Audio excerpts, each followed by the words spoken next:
Oh, okay. Hello, everyone. Thank you for your interest and willingness to join our panel discussion. So, before we start our meeting, let me introduce all of you with our outstanding teachers. First of all, Teacher Purak, could you please introduce yourself? Okay, thank you. Good evening, everyone. Thank you for joining us today.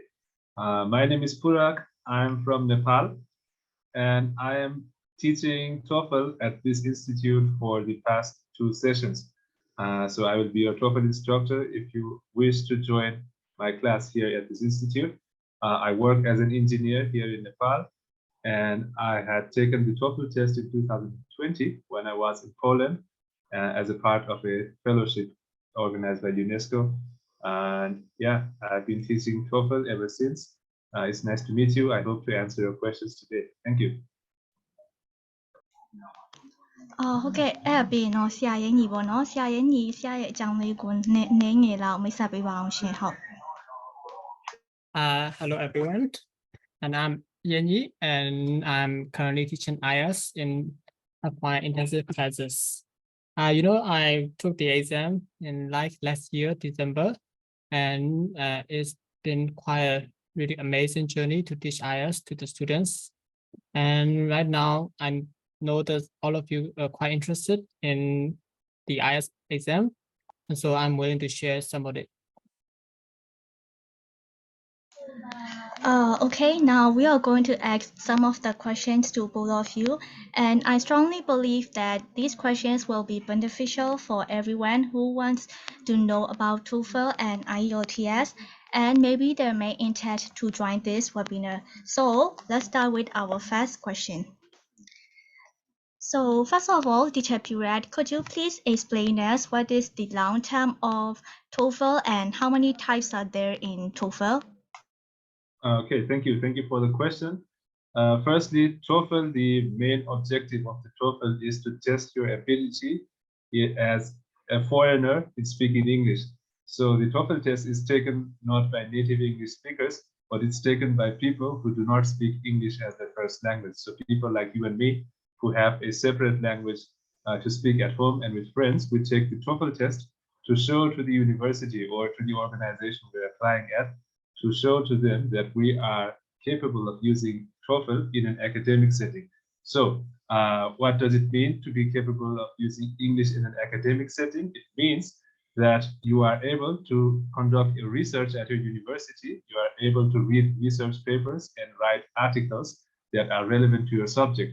So since the TOEFL test is a test of the English language first and foremost, it tests your ability to understand various terms and various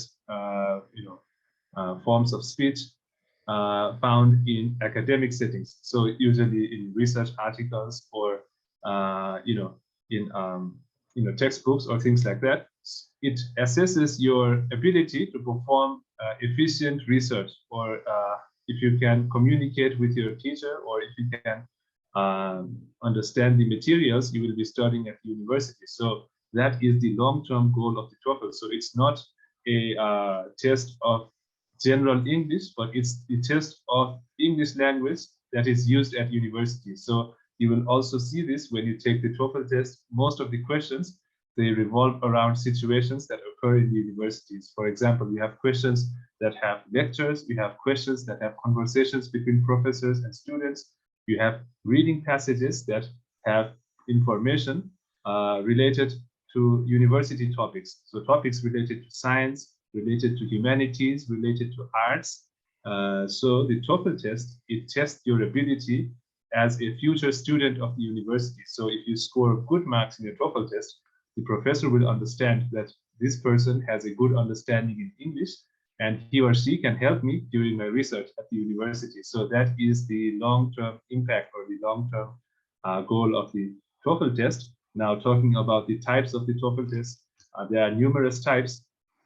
However, the most important TOEFL test, let's say the most popular one nowadays, is the TOEFL IBT. It's called the internet-based test. So it's called that because the test is taken on a computer that is connected to the internet. So all of your answers are recorded on the computer, And those answers are then sent to a person who is somewhere else. So the rater will be mostly living within the same region. So for example, if you take the test in Asia, the person who will check your test will also be living in an Asian country. So it works like that. So your test is sent to a person, and it is partially checked by the computer, and it is also partially checked by the person. So there are two ways of evaluating your test, and in that way you get your scores. So that is the internet-based test. So before the internet-based test, there used to be a computer-based test. It was called the CBT, but now the CBT has been replaced. So there is no longer a CBT TOEFL test. There is only an IBT. There is also a paper-based variation, although this variation has been slowly phased out. So you don't find paper-based tests as much as you find internet-based tests. So because the institute that is taking the TOEFL test, it's called the ETS, and the ETS is planning to discontinue the paper-based tests so that all of the tests are going to be internet-based. So in my country, for example, right now, there is no paper-based TOEFL at all. So all of the TOEFL test centers, they only take the internet-based tests. So that is the TOEFL IBT, and it is required for you to take the TOEFL IBT if you want to apply to generally universities, right? And there is another variation, it's called the ITP. The ITP is a bit different. It's not an actual test of English language. It's not a general test. It is only a test provided by certain universities. So for example, if you get already selected for a scholarship at a university, through a third party, for example, you might know the Fulbright program. So if somebody gets selected through the Fulbright program to study at the US, the concerned university might ask you to take the TOEFL ITP exam. And that ITP exam is only useful for that university. You cannot use the score from one university and you cannot transfer it to another university. Unlike the IBT test, as I told you, the IBT test is a more general kind of test whose scores can be used in many, many universities. So for your simplicity, just understand there is only one kind of TOEFL test. That is the most popular one, the TOEFL IBT, the internet-based test. So I hope I answered your question. Thank you again. Oh, thank you, teacher. Now, may I ask Teacher Yeni the long term of IELTS and also the types of IELTS, please?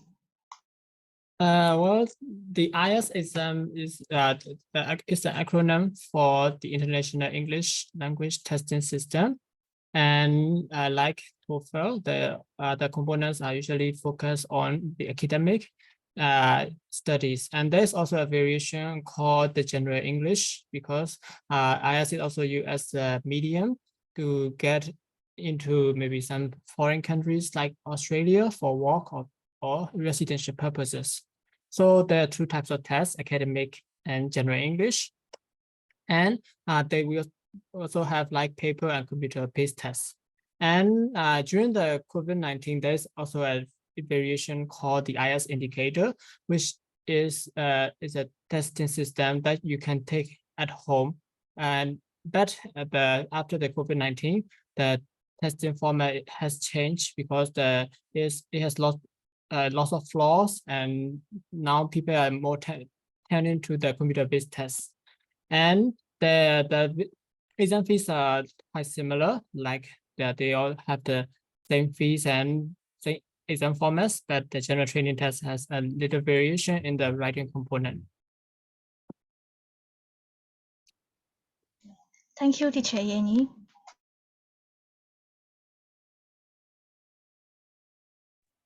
So, and now, Teacher Purak, may I respectfully ask which kinds of organizations are held in TOEFL and which country accept TOEFL?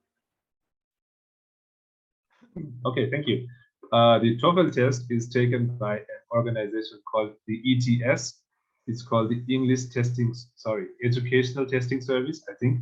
Yeah, but it's taken by an organization called the ETS. It is based in America, in the US. It was developed in Princeton University, I think. But yeah, there's only one organization taking the TOEFL test, that is the ETS. And the ETS takes the TOEFL test through its many, many test centers it has around the world. If you want to check those test centers, you can go to the website ets.org. And when you go there, you can find your TOEFL test centers. You can search for your city and you can find the centers nearby. So that's about the organizations. And the TOEFL test is, as you might know, it originated in the US. So it's in the beginning, in the beginning phases, it was mostly accepted in North America. So in Canada, in the US, and most of Mexico.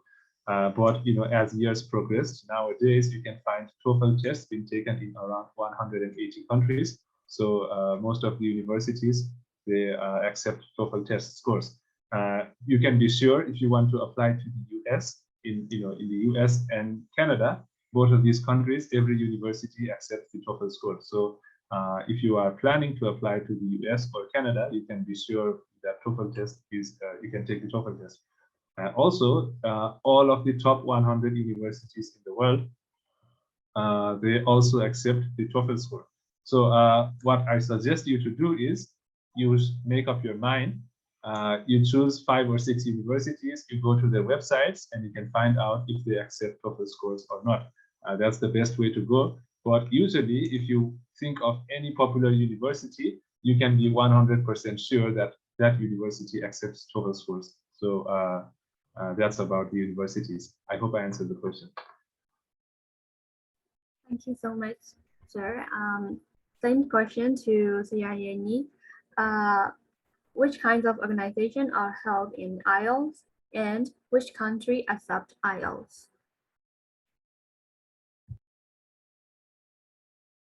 Well, IELTS is owned by 3 different organizations like Cambridge, and if I think it's British Council and ITP.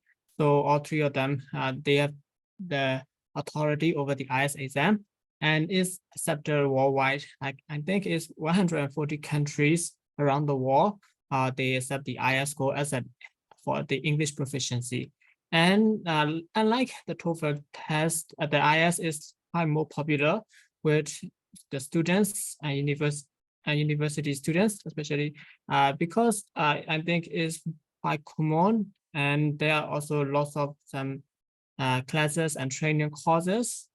So most people turn to the IELTS exam, and I think most university also accept IELTS because there are quite a huge number of exam takers around the world every year, and they also have a preference over the IELTS. So I think that's all.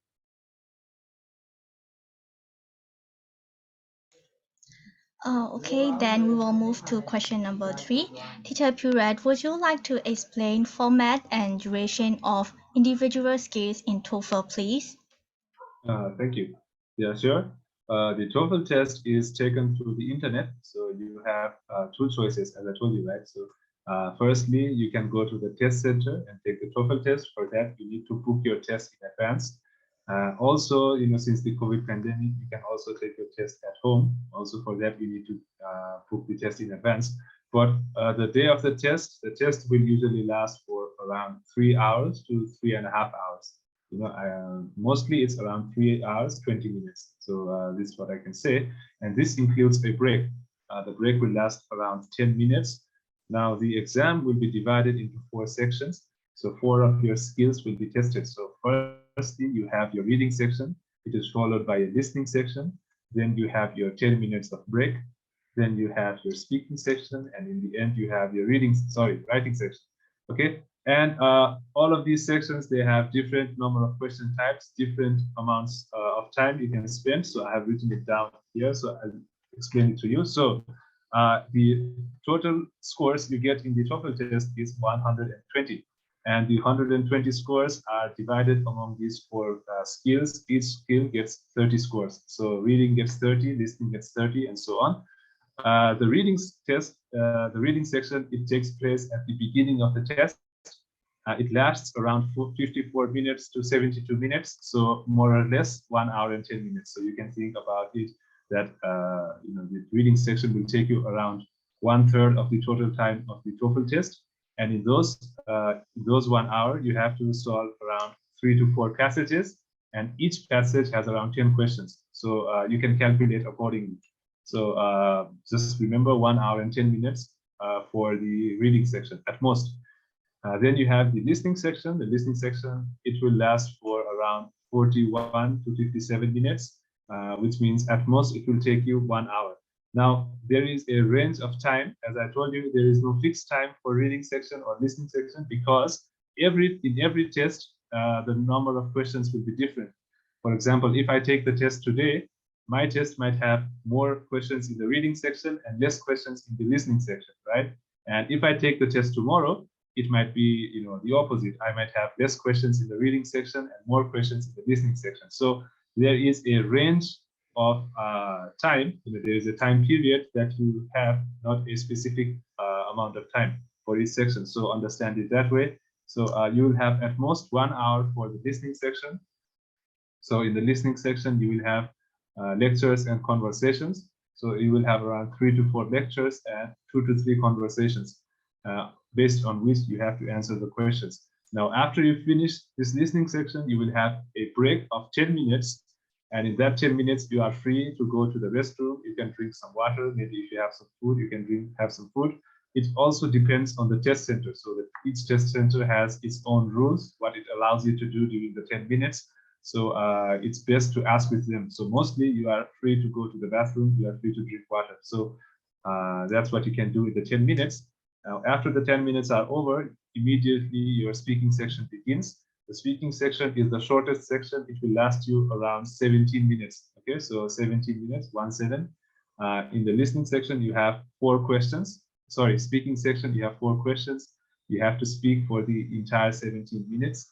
Well, not continuously, but each question has its own time limit, and you have to answer those questions accordingly. Now, finally, you are at the writing section, and the writing section lasts for 50 minutes exactly. And you have 2 questions. So the first question will be an integrated task where you have to listen, you have to read, and then you have to write. This will take you 20 minutes. And the last question will be an independent task, which is more or less an essay. So you have to write an essay of around 300 words in 30 minutes. So this is how you finish your exam. And after the end of the exam, you will get your unofficial scores immediately. Okay, you will get the scores of your reading section and the listening section. Now, because the reading section and the listening section are checked by the computer, those scores are most probably going to be your final score, right? And the person only checks your writing section and your speaking section, right? But the listening section and the reading section, those are checked by the computer. So as soon as you finish your test, you will be shown your scores. So you will have your scores, unofficial scores, but most probably those are going to be your final scores. So you get to look at your scores immediately. And yeah, this is how your test will go. Thank you for your explanation, teacher. And then it's time for teacher Yeni. Teacher Yeni, would you like to explain format and duration of individual skills in IELTS, please? Well, like the TOEFL test, there's also 4 components: reading, listening, writing, and speaking. And the first one is listening, which has 40 questions. They are with maybe like 7 or 8 question types. And there are 4 sections in the listening part. The first and the second one is related on the daily activities, and the third and fourth one is related to the academic studies. And it also have lots of accents and maybe conversations, and the maximum of 3 or 4 people talking simultaneously. And the marking system is based on the number of score you get on the scale of 40. And you have if you have like 40 all correct, you can get the 9, and so. And in the reading part, there are 3 passages, and all of them have varying difficulties. Like there's also a rumor that the third question set is the most difficult one, but I don't think so, because in 3 passages, only one might seem a little bit easy, but the question set may vary from day to day, and you have to answer this question just like the listening test. And it might take around an hour exactly. then there's no time for rewriting your answers into the answer sheet. So you have to take care of the time limit so that you didn't forget anything to write in your answer paper. And for the writing part, there are two types of question, text 1 and text 2. The text 1 is called the graph writing, and you have to depict the graph, and it might take around 20 minutes at most. And for the second part is based on a discussion or maybe on a topic, a controversial issue, and you have to write your opinions or maybe something, write something about it, and it usually takes about 40 minutes at most. And for the speaking part, due to COVID-19 and the political situation, and in Myanmar, you can only take the computer test, which is you are asked by an examiner on the computer face to face, but you don't have a chance to answer in person. And in the speaking part, there are also three parts, and the first one is just the pleasantries like daily conversations. And for the second part, you have to answer a topic for 2 minutes. And for the third part, you have to answer some abstract questions related to your topic in the text too. So altogether, the listening, reading, and writing are taken on the same day. And it might take around 2 hours and 45 minutes. And for the speaking part, you can choose to take it on the next day or maybe on the same day if you are taking the computer-based test. So I think it's quite a really tiring exam, and if you are not comfortable with taking all the exam in a single day, I think it's better to postpone the speaking test prior or after the main component. Thank you for your advice and explanation precisely.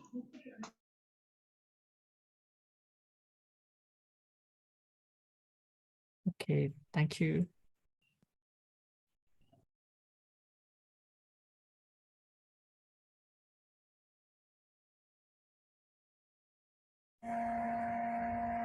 So to Teacher Purak, may I ask how many times that IELTS exam hold in? Sorry, how many times does TOEFL exam hold in 1 year? I'm terribly sorry, sir. So yeah, if I understood correctly, you are asking how many times the TOEFL test is taken in a year. Okay. Yeah. It depends on your country. Okay. So it depends on your country. It depends how many test centers there are in your country. Now, a good way to find out about this is to go to the TOEFL website and look at it. Usually, now I can tell you with respect to my country, the TOEFL test is taken every month. Usually every week there is at least one date where you can take the TOEFL test, and there are multiple test centers. So I can show you, if I can show you my screen, I have the website open right now. So you can see, if you go to the TOEFL test, you can find the test centers. Okay, let me do a new search. You go to the TOEFL website, and then you select which test you want to take, right? You take the TOEFL IBT or the TOEFL IBT home edition. So usually I suggest you take the test at a test center, not at home, because at the test center, they have every facility, so you don't have to worry about the electricity or about the internet going out. So you select this, and for example, I chose the city Mandalay of Myanmar. You can select Yangon, for example. So you select your city, and then you go to continue. Now I checked, okay, oh sorry, I forgot to show you. So I checked the date for October and November. You can see in October, today, the date is 30th October, right? So the date is available at the 2nd November, 12th November, 16th, 19th, 20th, 27th. If you want to choose the date for the 2nd November, you see that there is a late fee because it's only 2 days or 3 days until the date, right? So if I select the 12th, you see the test center is this one. So KMD, the test center is KMD, and the fee is $210, right? So if I select for November 2, it's KMD, but $210, but you will be charged a late fee, right? So this is how you check it. You just go to the TOEFL website, and then you find your city. So you can see on average, there are 1, 2, 3, 4, 5, 6. So 6 dates in a month. Let's look for December. So you can see 1, 2, 3, 4, 5, 6, 7. So 7 days in a month. So usually at least one date every week. So don't worry about the date. Just be sure to select a date early on so that the seats will not be limited. Okay. So that's my answer. Thank you again. Thank you so much, sir. There are any the similar questions. So, how many times that IELTS exam hold in 1 year? Like I said, it also varies with the cities because in Myanmar there are only 2 test centers, like British Council and IDB, and British Council has more test days than IDB. And in Yangon there are like maybe 5 or 6 test days at least, once a month. And but in Mandalay, I have seen 2 test days at most because there are many test takers come in Mandalay. And for IDB, they at first they also have a computer-based testing system, but recently I've heard that they are also preparing for the paper system, and they can accommodate like maybe I think 45 or 48 tests a year. They have just announced it on their Facebook page. So it's better to, if you want more test day, and if you don't want to end up waiting in queue for a long time, I think you should book, or maybe you should take the IELTS exam in Yangon, because you can get lots of prizes, and sometimes even though when you're in a rush, like you have to submit your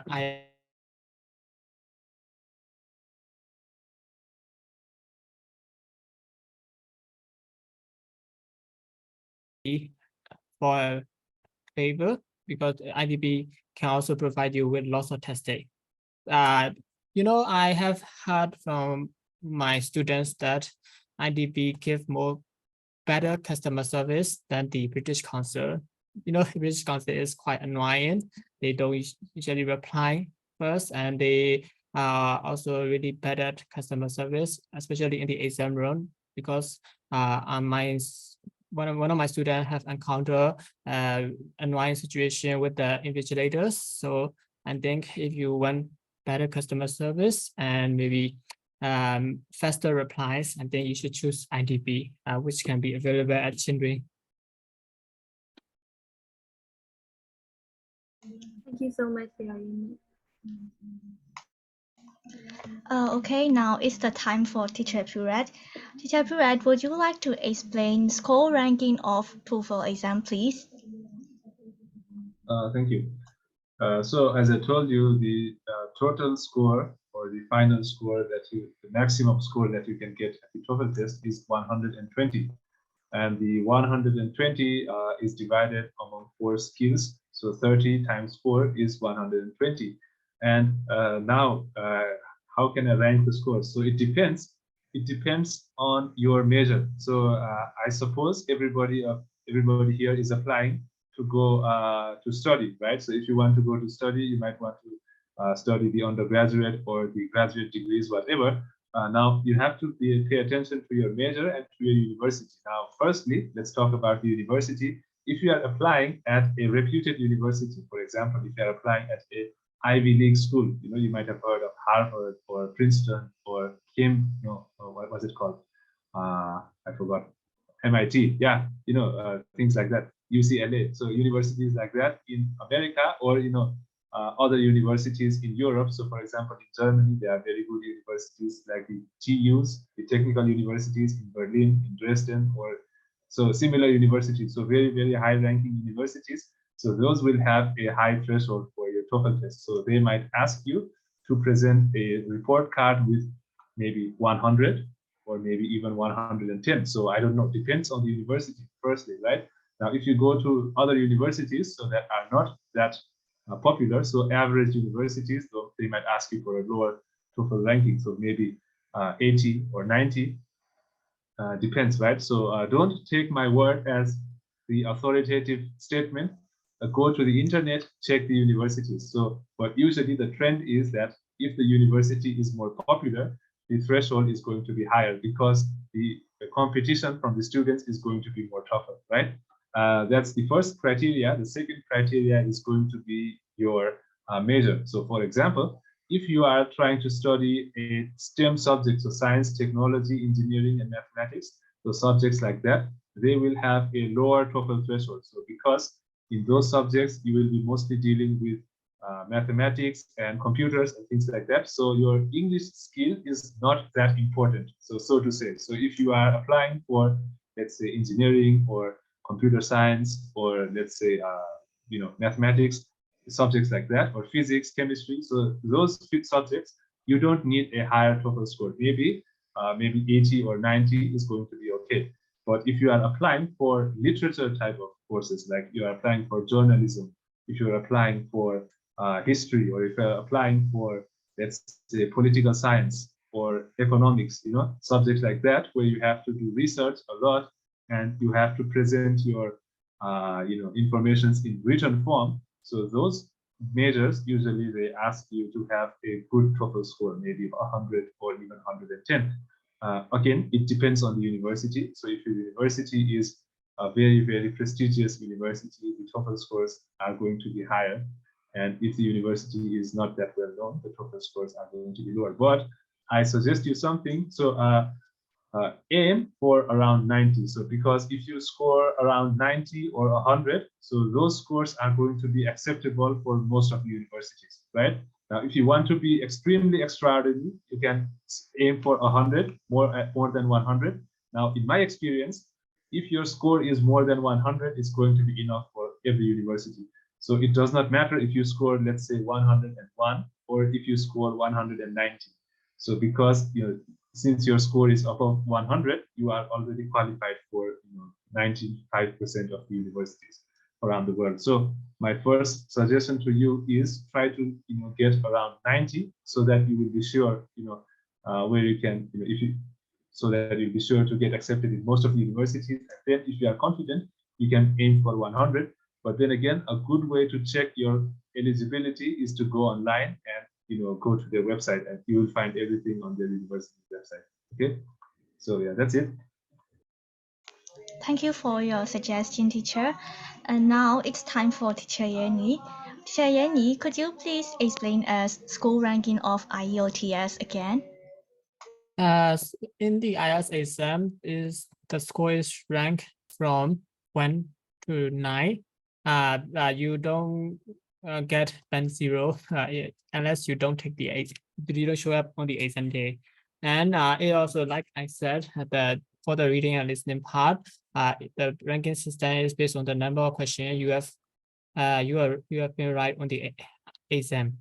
And it's really easy to get band 9 in the reading and listening components, because to get all questions correct, it just depends on your practice. But on the writing and speaking components, it's quite difficult to get full band, because they are usually marked by an examiner, and the exam result might vary depending on that examiners. You can also maybe get an appeal to remark your exam, but it's such a rare case to get your band score elevated to a really high level. And regarding the admission process, most universities accept for a band score of 6.5. Like I said, it just really depends on the university and the degree of level you are applying. For the bachelor's, they usually accept around band 6. But if you are applying for a master or PhD level, you need to get maybe band 6.5 and above. But it might also varies again. In Australia, they ask for 6.5 in individual score levels, not only the overall band score. But in Thailand, you can be admitted to the university even with a band score of 5.5. So it really depends. But for the medical professions, you need to get individual band score 7 in all components, because they have a really tight system that limit the IELTS band score So you have to try really hard to get the individual band score in all components. Because most people find it easy to get band 7 in reading and listening, but to get band 7 in writing and speaking is quite challenging. And some people have to retake a lot of time to fulfill their requirements. So the first thing you need to do is find the university, like which university you are applying, and look at their website and require information about the required band score. And if you know the band score, you can just try for the IELTS exam.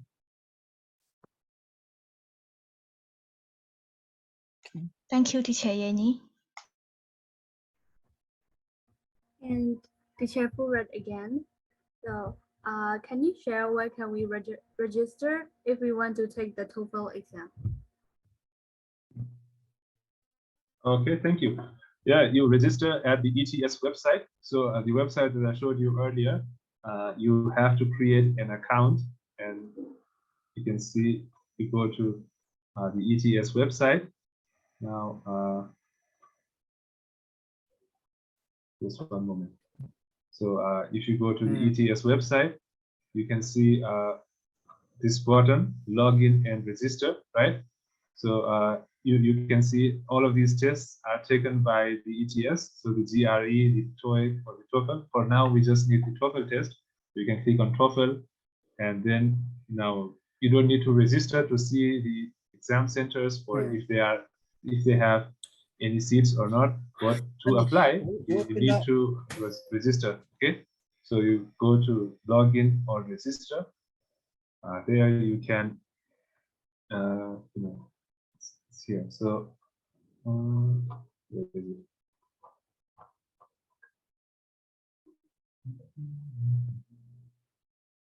Yeah, you go to TOEFL, right? And then you will be asked to provide your email and password and things like that. So here, so this is my account. So if you are new, you click on create an account, right? So and then you can sign in. Now, I don't know if my password is correct.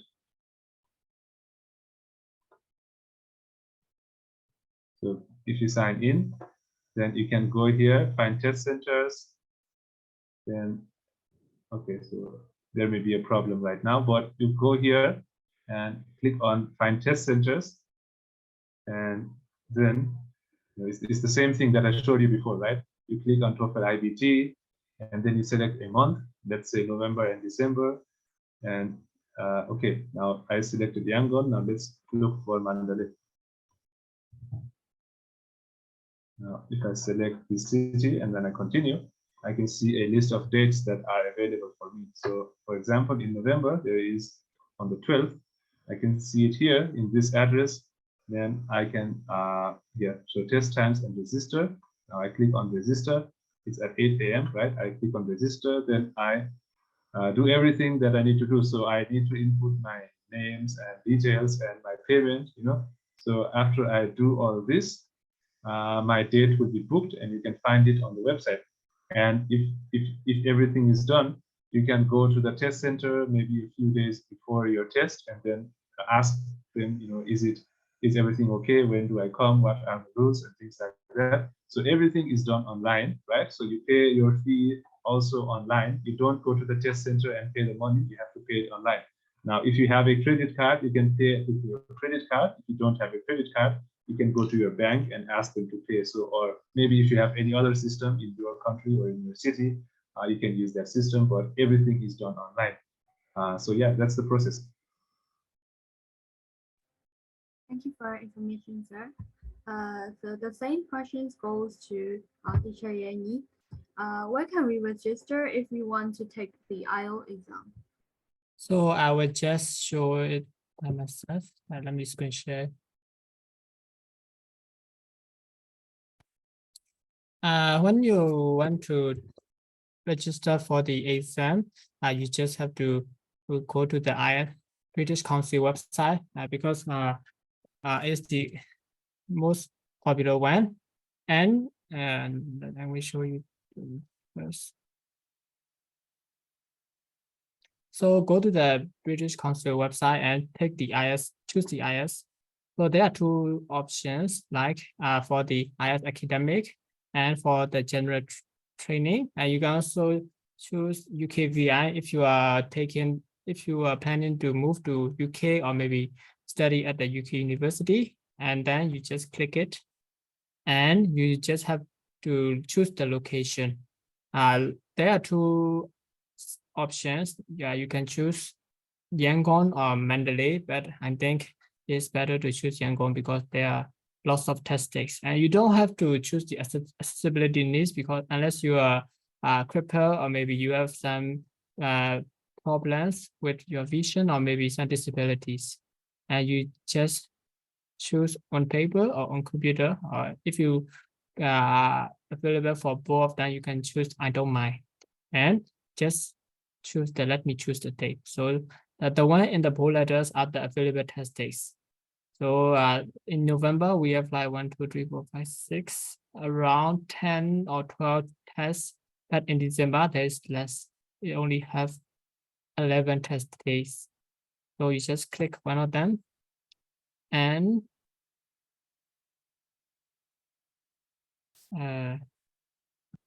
just search for tests. So I'm choosing November 11, and you can change the speaking test date. If you don't want to do it on the 11th November, you can change like, oh, there's lots of options. And you just choose one of them and you can now book for around 5 lakhs. After you have booked, you have to fill out a few forms. And after you have filled and your booking process is complete, you can go to the nearest ELD bank and tell the bank officers that you are going to register for the IELTS exam and give them the money, and they will give you a receipt. And you have to submit a photo of your receipt into the test taker portal. And the British Council will send you a confirmation email if you have done all these steps, and it will show that your test is confirmed, and it will also give you a few study materials to practice. Like it's called Road to IELTS, and that's all. So it's really easy. You just have to go to the British Council website and create an account. Thank you very much for sharing. And it's time for Teacher Purak. And may I know the score validity of TOEFL exam, please? Yes. Okay, I forgot to mention one thing in the previous question, so let me quickly tell you. If you are in Yangon and you are planning to take the TOEFL test in Yangon, so you know the test center, KDS, or there was a test center called that. So you can, if you want to register there, you can also contact this institute. So FYI, you can send a message on Facebook. So because we have contacted those people at the test center, and we have helped previously other test takers who were our students. So if you want some help registering in Yangon, you can also contact us. So we can also help you out. Now the next question, what was it again? I forgot the question. I'm sorry. It was, what is the score validity of the I see. Okay. It's 2 years. Yeah, it's 2 years exactly.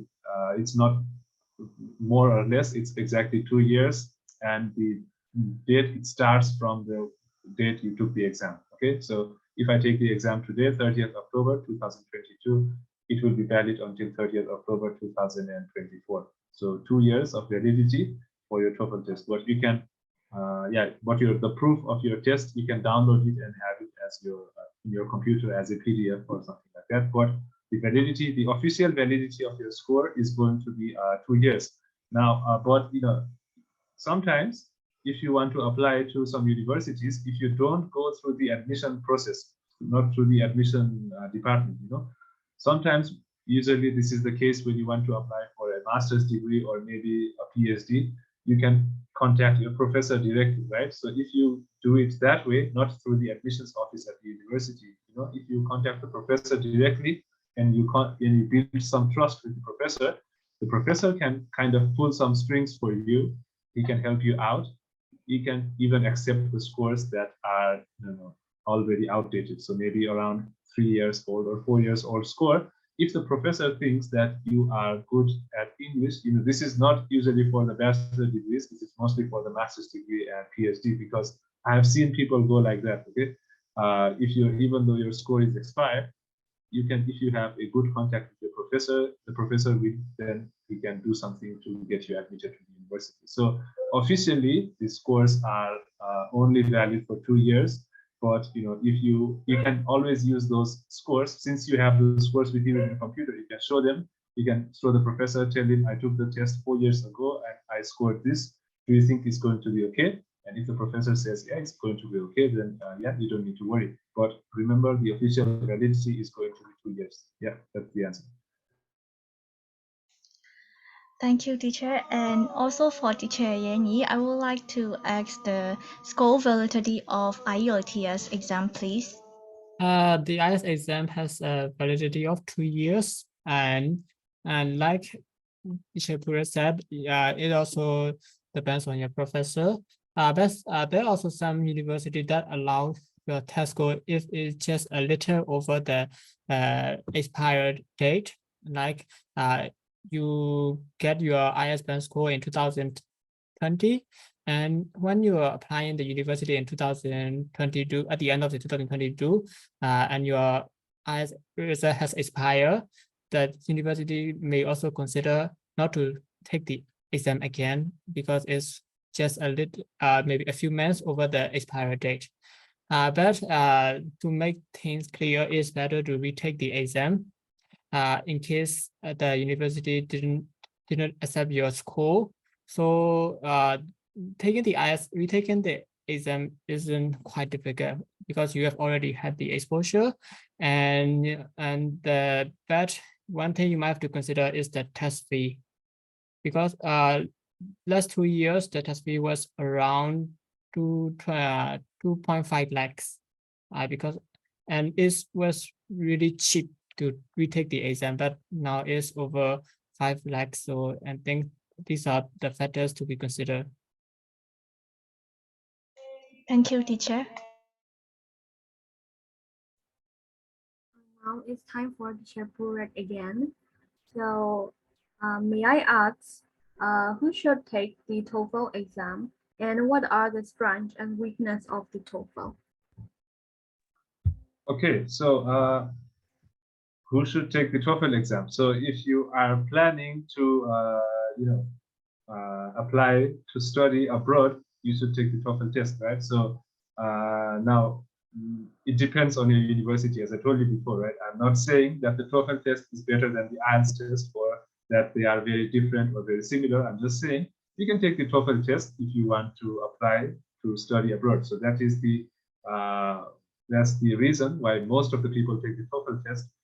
Sometimes you also need to take the TOEFL test if you want to work in an NGO. If people in my country, it is some offices of the UN. If you want to work at the United Nations, they ask you to show a TOEFL test because they want to check if you are good at English or not. But that's not the main objective of the TOEFL test. The main objective of the TOEFL test, it is so popular because people want to study abroad, right? The TOEFL test is accepted at the bachelor level, at the master's level, at the PhD level. So yeah, the main audience, or let's say the main customer base for the TOEFL test is going to be students. So if you want to study abroad, you can take the TOEFL test to show that you are good in the language. Now, the TOEFL test, just like every other language test, it does not show the university that you are good at the subject. Now, for example, if I want to apply for physics, if my TOEFL score is, let's say, 120, it does not mean that I'm good at physics. It only means I'm good in English, right? So the main objective, again, of TOEFL is to show the university that you can understand, so you can read,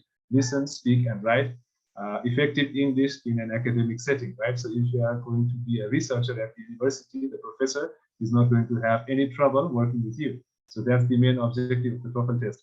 So the people who shall take the TOEFL test, again, the main reason is to get a chance to study at a foreign university.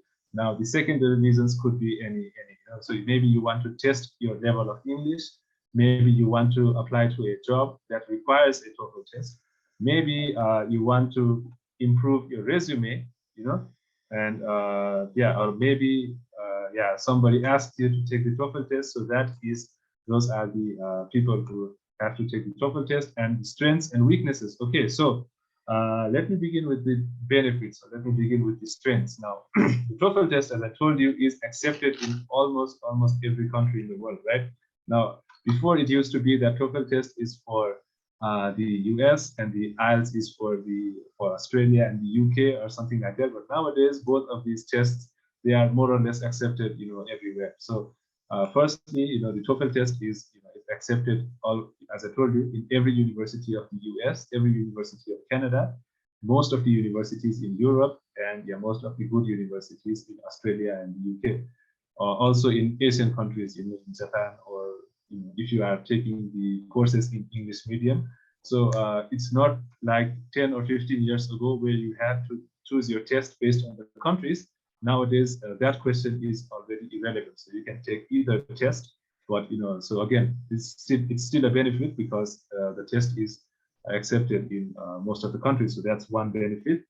The second benefit is, since it tests all of your skills, it tests your reading skills, listening skills, speaking skills, writing skills, and it also does not test them individually. I don't know if you know, there are some questions in the TOEFL test that test only your reading skill, only your listening skill, only your speaking skill, and only your writing skill. But there are also questions that check those skills together. So there are some questions that ask you to read and listen, or listen and write, or listen and speak. So a combination of your skills are going to be tested in the TOEFL test, right? So if then you can show in your resume, in your language proficiency section, in your CV or in your resume, you can show them that I am this level in my writing, I am this level in my speaking, listening, things like that. So it will increase your employability in organizations or in offices that require a good level of English. That's also another benefit. Another benefit could be it's valid for 2 years. So I think 2 years is enough time to apply. So usually in 2 years, you can apply around 3 times. So yeah, so 3 times to apply for one test. It's quite nice. Now, this is also true for the IELTS test. So, but still, it's also a benefit, right? And another thing could be, if I have seen some cases, in the visa application, so sometimes, your visa could get rejected, right?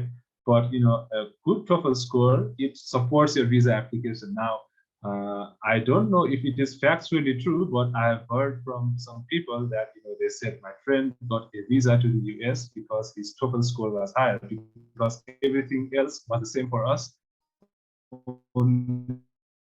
He had a better TOEFL score. We are going to the same university, we studied in the same school, but his TOEFL score was better, so his visa got accepted. A good TOEFL score could also mean that your visa might be accepted. So because you have to be careful, not only because of the university, but also because of the immigration process. There is no way you can go even though the university accepts you. So another benefit of the TOEFL test could be also to increase it, so to improve your skills, to be confident in English. Now, one benefit of the TOEFL test in specific, I think, is that your test scores are provided to you immediately, right? Since this is a computer-based test, there is no point in human error, right? So there's the persons, they can make mistakes somewhere, right? Even though that percentage of error might be very, very, very small. In the TOEFL test, it is virtually non-existent. The test is checked by the computer, and own sections are checked by the people. So you get your scores immediately after the test is over. So since 60 scores are there, so 30 for your reading and 30 for listening. So out of those 60, you can get your final scores immediately after the exam.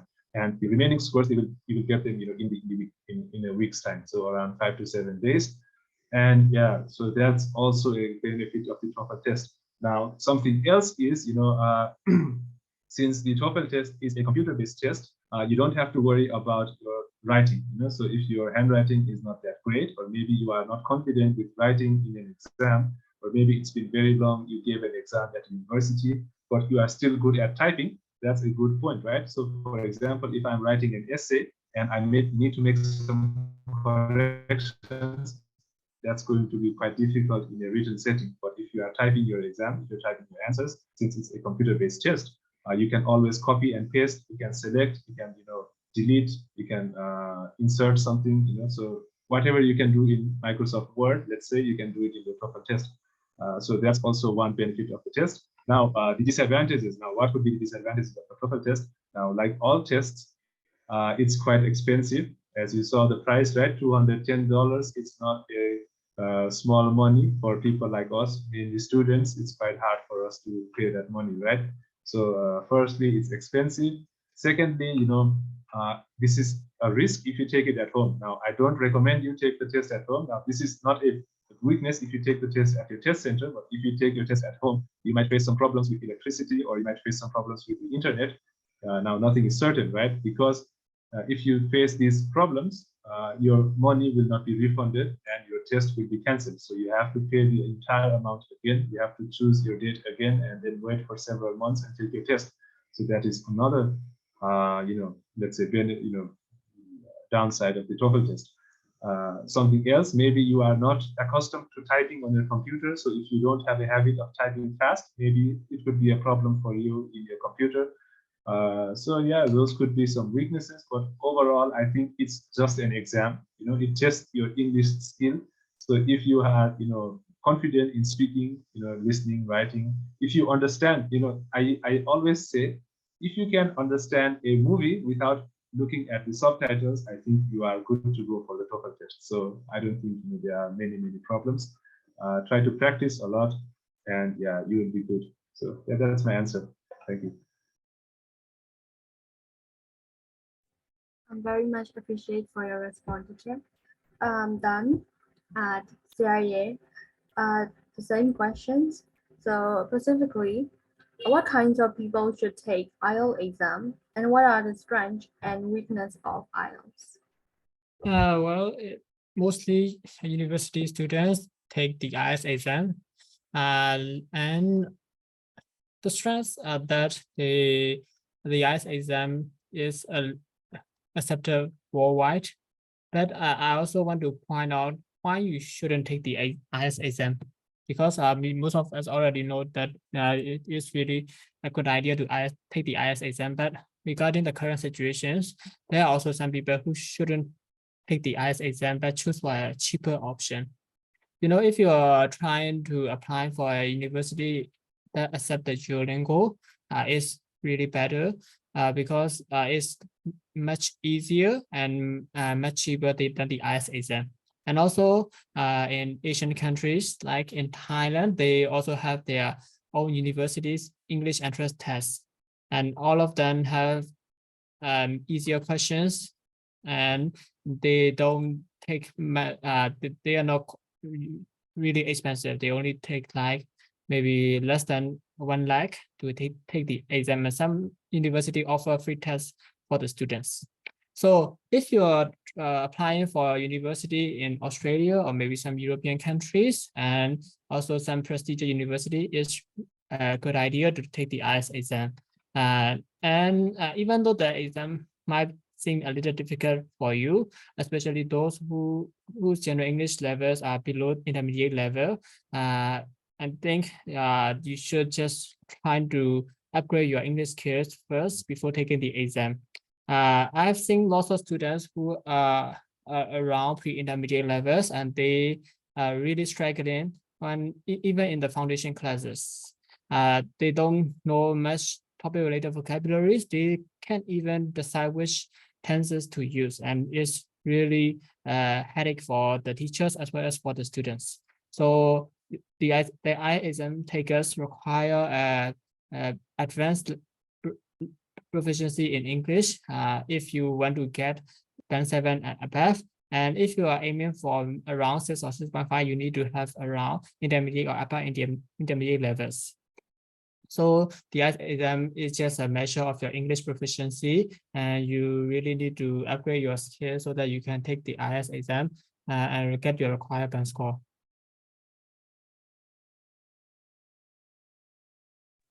Thank you very much, sir. And so this is the last question of our section. And Teacher Purak, would you like to share us the experience of your TOEFL exam and how did you prepare to get that highest marks in TOEFL exam, please? Yeah, thank you. So as I told you, I took the test in 2020, and so I was actually, in my opinion, in my case, I was not sure to take the TOEFL test or if I should take the IELTS test. So I made the decision very, very easily. The decision was that in my city, the IELTS test center was very, very far, and the TOEFL test center was quite near. So I thought, yeah, I should take the TOEFL test because during that time, it was during the pandemic, the COVID pandemic. So I did not think it would be a good idea to travel very far. So I just chose the TOEFL test center because I thought it was a better idea. I can even go by walking and I could reach there and come back to my room.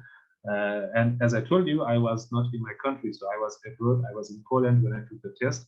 Now this gave me an advantage. Now this advantage, it's kind of, not that obvious, but I only realized it after I took the test. Now I was there in Poland for 3 months before I took the test.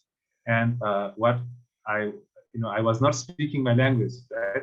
I had a roommate from a different country, and I had other flatmates. Everyone was there from another country, and we could only speak in English. So this was kind of like a practice for me, even though I did not intend to practice for the TOEFL test. I had to practice. I had to speak English because that's the only way I could communicate. Now, if I was at home, if I was in my own country, maybe I would not have gotten such a good score because I never speak English at home, I never speak English at work, and I never speak English at university. I only speak English if I'm forced to speak English. So right now, I can only communicate with you people in English. So this is kind of like a forced situation upon me, and you can only communicate with me in English. So we can only talk in English. So that's kind of what happened with me when I took the TOEFL test. So I had practiced enough practice speaking and listening to English while I was there. Now, regarding reading and writing, I was, kind of already, I have to say I was good at writing. It's not, I'm not, being very proud, but I'm just saying that I had practice in writing because in my university I had written theses and things like that. So I had written research papers and I had my experience in writing. Now with reading, yeah, I had a little bit experience in reading as well, but yeah, more or less I found some materials. I did not take any classes because I was outside my country and it was in the middle of the pandemic, so there was no way for me to take a class. So I just found some information on the internet. I downloaded some books. I read those books. I practiced many sets. So I think I practiced for around maybe 2 weeks or 20 days, but I practiced every day. So I read for around, I think, 4 hours, 5 hours, even 6 hours every day because I had nothing else to do because I was in my room and I could not go outside because there was COVID. And what can I do in my room? Maybe I can watch movies or I can read. So I just took the TOEFL test. I chose my date and then I started reading. So I think I read around that amount, if I remember correctly. And I would talk to my friends and I would ask them, how do I sound? Like, is my speech understandable? Can you understand what I'm saying? Do you think I need to get better? Or I would take feedback. And before the test, maybe I think 2 days before the test, I went to the test center. I found out where it was. I confirmed the location. I talked with the person who works there, and I found out all the rules. I looked where I have to sit. So I was already familiar with the test center before I went to take the test, so that I will not get nervous. And yeah, in my case, the test was quite nice because the test center was small and there were only 4 computers in one room. And I think there were 2 people taking the test except me. So there were 3 people in one room. Now, if I contrast that with situation in my country, the test centers here are very big. And there are, people like maybe 20 people or even here. And the problem arises during the speaking section. Because during the speaking section, everyone starts speaking and you might get confused, because you are having your headphones, but you can also listen to everybody else speaking in the room, and you have to also coherently express yourself during that time. So that could be a problem for you, but luckily, because during my test, there were only 3 people in the room, I did not have to face such a question. So if I have to tell you, this result, the cause of my good score is, mostly it is preparation and hard work, but it also is because I have good luck. So I have to say that, and yeah, so that's my experience. So I think, you can hear from my speech that I don't have a perfect English accent. I don't have an American or British accent. I have an Asian accent, so to say, and you can see that even though my speech is not perfect, I got a pretty good score. So I think everybody is, you don't need to be very special to get a good score. You just need to practice. You just need to be aware of the questions, and you can get a good score if you work hard enough. So that's my experience. Thank you. Thank you for sharing your experience, teacher. And also for teacher Yani, may I know the experience of your IELTS exam and how did you prepare to get that band score, please? Well, like most students, I attended the government school, and so I was extremely weak in listening and speaking parts because I have never had a chance to practice these sessions in the when I was maybe in a high school. And after my bachelor degree, I decided to pursue my master degree and at a foreign university. So I decided to take the IELTS exam, and I joined a foundation class in Mandalay, and I attended several classes like exam preparation for almost 2 years, and intensive classes and writing classes. It took the reason why it took me about 2 years is because of COVID-19 and the coup. The COVID-19, when I was trying to register for my exam, COVID suddenly happened and I have to postpone it. And when the exam days are near, the COVID happened again. So my exam got postponed again. And it almost took like a year and a half to finally take the exam. And like most students, I'm quite lazy and I procrastinate a lot. So I don't usually practice a lot. I just do like reading and listening sets only once in a week because my teacher give such assignments weekly.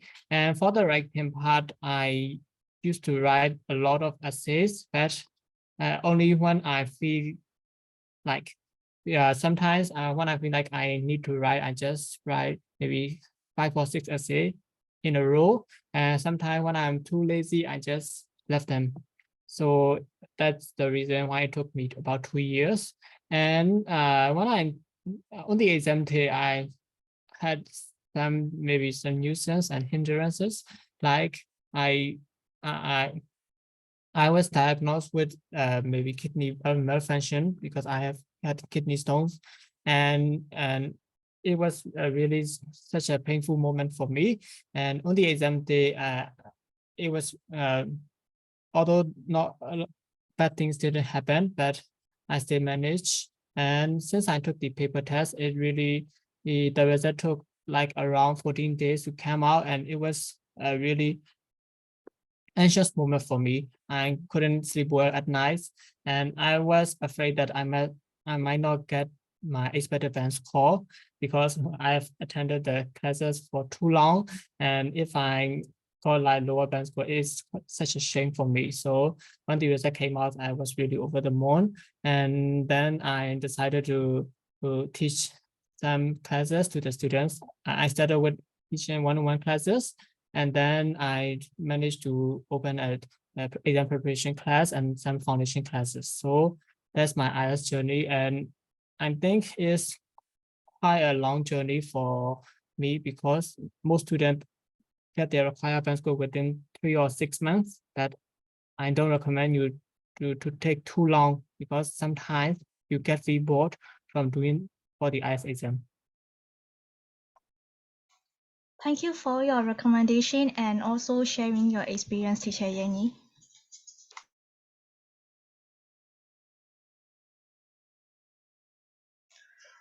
ဟုတ်ကဲ့အဲ့ဒါဆိုရင်ပေါ့နော်ဒီလာတဲ့ participants တွေထဲမှာဒီ TOEFL IELTS နဲ့ပတ်သက်ပြီးတော့ပေါ့နော်ဒီ teacher 2ယောက်လုံးကိုမေးချင်တာရှိသေးလို့ရှိရင်အခုunmute လုပ်ပြီးတော့မေးလို့ရပါတယ်နော်အကယ်၍ unmute လုပ်ဖို့အဆင်မပြေဘူးဆိုလို့ရှိရင်လည်း Zoom chat ကနေမေးလို့ရပါတယ်ဟုတ်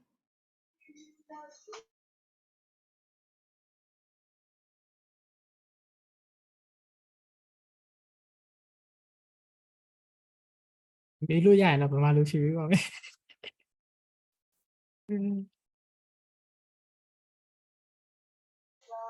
ဗမာလိုဖြစ်ဖြစ်အင်္ဂလိပ်လိုဖြစ်မေးလို့ရတယ်နော်သိချင်တာရှိလို့ရှိရင်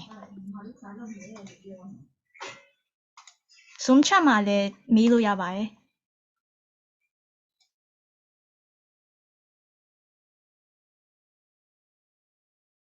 Hello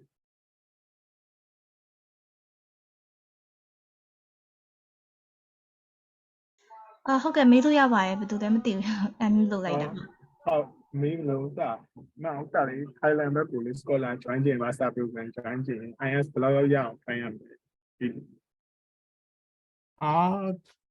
တော့ကြတော့အကြောင်းပေါ်မူတည်တယ်သူကကြလေချိုးเจ้าနေကြတော့ master ဆိုရင် 5.5 တော့တောင်းရတယ်ဟာပြီးတော့ချိုးเจ้าလည်းဘယ်လောက်ထိတောင်းလဲဆို scholarship ပေါ်မူတည်သေးတယ်ဘယ်လိုလဲဆိုတော့သူ့မှာ scholarship က type က1 2 3 4ရှိရဆိုတော့ type 1ဆိုရင်ဟိုတနေ့ကတွေ့လိုက်တာဒီကြာထိုင်းကြောင်းတစ်ခုပဲသူကတော့ခုရဲ့ type 1ကဒီရော tuition fee ရော living cost ရောပေးရ living cost ကို 100% ပေးတဲ့ဟာအဲ့မျိုးဆိုရင်တော့သူ့ရဲ့ IELTS band score minimum 7လို့တောင်းထားတာသူကတော့ဒါအဲ့လိုမှ type 2ပေါ့living cost ကိုတစ်ဝက် short လိုက်မယ်ဆိုရင်6.5နောက်ဆုံး tuition fee လောက်ပဲဆိုရင်6.5အဲ့လောက်လေးတော့ပတ်ချလေးရိုက်နေကြတာပဲအဲ့တော့တေချာပုံမှန်ဆိုရင်တော့ bachelor ဆိုရင်6လောက်စီရရင်ရပြီ master ဆိုရင်6.5ဆိုရင်ရတယ်ဟုတ်ပုံတင်တော့ individual မတောင်းတော့ overall လောက်ပဲတောင်းတာလို့လို့ဟုတ်ကဲ့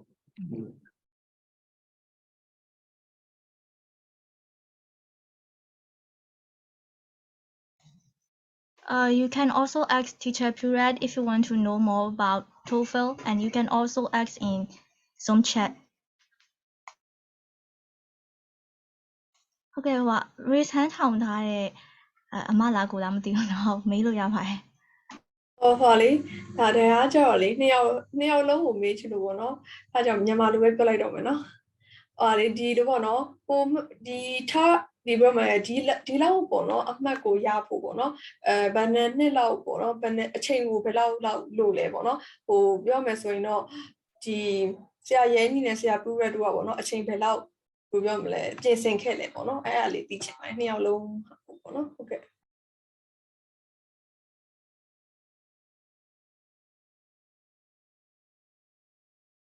ကျွန်တော်အရင်ဖြစ်နေနော်ဟုတ်ကိုအချိန်ကတော့ကျွန်တော်ပြောသလိုပဲကို level ကိုအရင်ဆုံးသိဖို့လိုတယ်ကျွန်တော်ဆိုရင်အဲ့လို10ရန်ပြီးကြရအင်္ဂလိပ်စာကိုဘာမှမလုပ်တော့ပြစ်ထားလိုက်တာတက္ကသိုလ်6နှစ်တဲ့အထိပဲတက္ကသိုလ်လည်းကျောင်းလည်းပြီးရောစစ်ကြည့်တယ်ဆရာမစီမှာစတက်တော့နော် level က upper လောက်တော့ရောက်သွားပြီ upper inter ပေါ့ upper inter မှာ foundation တန်းပြီးတော့ဆရာမကိုမေးကြည့်ဆရာမလို့ကျွန်တော်ဒီချင်းဖြင်ဘယ်လောက်ရနိုင်လဲဆရာမ 6.5 လို့ပဲပြောတာ 6.5 တော့ maximum နော်အဲ့တော့2020 February လောက်2020 February ထင်တယ်အဲ့လောက်မှာအဲ့နဲ့မဖြည့်သေးဘဲနဲ့ထပ်ပြီးတော့လေ့ကျင့်အောင်ပဲဆိုတော့3လထပ်ယူတော့အဲ့မှာ upper intermediate ကနေ advanced ရောက်သွားပြီနောက်တော့အဲ့မှာဖြည့်တော့မယ်ဆိုပြီးလောက်ခါမှကိုဗစ်ကကောက်ဖြစ်တော့အကုန်လုံးတင်တန်းနေပိတ်ပြီးတော့ exam date တွေလည်းအကုန်ရွှေ့သွားတာအဲ့တော့ exam date ကိုမမရ2020ရဲ့စက်တင်ဘာလားမသိဘူးအဲ့မှာ exam date ရွေးလိုက်တာရွေးပြီးတော့ကိုဗစ်လည်းပြီးထင်ရတဲ့ဒီ February လောက်မှာလေ February မဟုတ် January မှာဖြေရတော့မယ်ဆိုပြီးထွက်လာတော့ပြန်ရွှေ့သွားရော February ပြန်ရွှေ့သွားFebruary မှာဖြေရမယ်ထင်ပြီးထုံးစံတိုင်း group ကဖြစ်သွားကြတော့ exam date ကပြန်ရွှေ့သွားရွှေ့တော့ကြတော့ဘယ်လောက်ထိရွှေ့လဲဆိုရင်နောက်နှစ်2021အောက်တိုဘာထိရွှေ့တယ်အဲ့မှာအောက်တိုဘာကျတော့ကျွန်တော်တို့ကဒီဇင်ဘာထိရွှေ့လိုက်တာ exam ကိုခဏရွှေ့ရတာပြင်းလို့ဆိုပြီးတော့ဒီဇင်ဘာထိရွှေ့တော့ကြတော့အဲ့မှာအောက်တိုဘာမှာမဖြေရဘူးနိုဝင်ဘာလည်းမဖြေရဘူးဒီဇင်ဘာမှာဖြေရတာအဲ့တော့ဂျားထဲမှာ2နှစ်လောက်တော့ကြာသွားတယ်စာလောက်လားဆိုတော့အဲ့လိုကိုဗစ်စဖြစ်တဲ့3လဆိုရင်လုံးဝပြစ်ထားရတော့စာကိုလည်းမကြည့်တော့ဘူးခုဖြစ်တဲ့4လလောက်လည်းလွတ်ထားတာအဲ့တော့အနည်းဆုံးအချိန်ကတော့တစ်နှစ် ခွဲလောက်ပဲတင်တန်းတက်ဖြစ်တာပေါ့လို့တင်တန်းတက်တာမှတိုင်းတစ်ချိန်လုံးစားလုပ်နေရလဲမဟုတ်ဘူးဒီတိုင်းဆရာမတစ်ပတ်ကို reading တစ်ပုတ် listening တစ်ပုတ်ပေးရ writing ကို test 1တစ်ပုတ် test 2တစ်ပုတ်ပေးရtest 1ကိုမရေးပဲပြစ်ထား6လလောက်ထိပြစ်ထားဘူးတယ်အဲ့လိုအရင်ပြင်းလို့ဆိုပြီးတော့ test 2ပဲထိုင်ရေးရအဲ့လိုပဲ test 2ရေးနေတဲ့ test 2တွေပြင်းလာရင် test 1ပဲပြန်ရေးရတာအဲ့လိုမျိုးလေးစိတ်ပါမှလည်းရေးရအဲ့လိုမျိုးပေါ့အဓိကအဲ့လိုအချိန်တေချာယူခြင်းတော့ commitment ရှိဖို့တော့လိုတယ်ကိုကအဲ့လိုအချိန်ကြာကြီးဆွဲပြီးဖြစ်ခြင်းလဲဆိုရင်အရင်ဆုံးကိုယ့်ရဲ့ English level ကို advance လောက်ထိရအောင်လုပ်ဖို့တော့လိုတယ်ဒါဆိုကျွန်တော်က upper ကနေ advance ရောက်ဖို့ကလည်းတော့6လောက်ကြာတယ် advance ကနေproficient ကြားပေါ့ကြားရရောက်ဖို့ကကျတော့ကိုယ့်အကို self study ကိုလုပ်ရတာဆရာမအဲ့ဒါတင်မပေးဘူးကိုယ့်အကို focus တွေဆိုလဲ C2 focus လောက်ထိကိုကြက်ရတာကိုယ့်အကိုလေအဲ့လိုမျိုးအဲ့လိုမျိုးကတော့ကိုရဲ့ English level ပေါ်မူတည်ရပေါ့ကိုက7လောက်လိုချင်တယ်ကို level advance လောက်ရှိရဆိုရင်တော့3လလောက်နေရပြီ3လဟုတ်တယ်3လလောက်နေရဒါပေမဲ့8လောက်လိုချင်ကြတော့6လလောက်လုပ်ရင်လည်းရချို့ကြတော့လည်း3လလောက်နဲ့ရရတူလည်းရှိရနော်အဲ့တော့ချို့ကြလည်းတင်နေတာသိရမလား2လ1လရဲနဲ့ဘန်း8ရရဘာလို့အဲ့လိုမျိုးရှောက်ကြွားကြတဲ့ဟာတွေလည်းရှိရအဲ့တော့ကိုကငကိုကလေးအင်္ဂလိပ်စာအခြေခံကောင်းတယ်ဆိုရင်တော့ဖြစ်နိုင်တာပေါ့ဒါပေမဲ့ကိုကမြန်မာကျောင်းတက်ခဲ့တဲ့သူတွေများစွာသိတဲ့အတိုင်းပဲလေ listening နဲ့ speaking ဆိုအရင်အားနေရအဲ့တော့အဲ့လိုမျိုးဆိုရင်တော့အနည်းဆုံး3လလောက်တော့လုပ်တင်တယ် 6.5 လောက်ရဖို့ဆိုရင်အင်တာသမား 6.5 ရဖို့3လလောက်လုပ်တင်တယ်အဲ့တော့အဲ့ဒါပေါ့Teacher Purak, the question was, how long did you take to get that score in TOEFL test? How long did I prepare? Was that the question? Yes, how long did you take to get that 119 score in okay. TOEFL test? Yeah, so so I told you I practiced, if I have to be honest, I only practiced for around maybe I think 18 or 20 days. So that's what I did because I had to take the test very quickly, and I could not afford to take the test very later. So I had very limited time to choose my date. So I chose my date only before 20 days or something like that, and I prepared for around 20 days. Specifically for TOEFL, but that does not mean I only read for 20 days because, as I told you, I had practiced speaking every day, right? Usually our problem is, because we are foreign speakers to English, our problem mostly lies in speaking and writing. Now, reading is something we do, at school and at university. If your textbooks are in English, you will have already experience in reading. And also similarly listening, because we watch many movies or, YouTube videos, or even some of our lectures are in English in our classrooms. So we have some experience in reading and listening, but our main weakness is in speaking and writing, because those are the subjects where we have to express our own ideas. We don't, choose our answer based on others' ideas. So in those sections, we are especially weak. Now, my speaking was not this good, before I went abroad. My spoken English right now, even right now, is very broken, and I need to think what I have to speak next.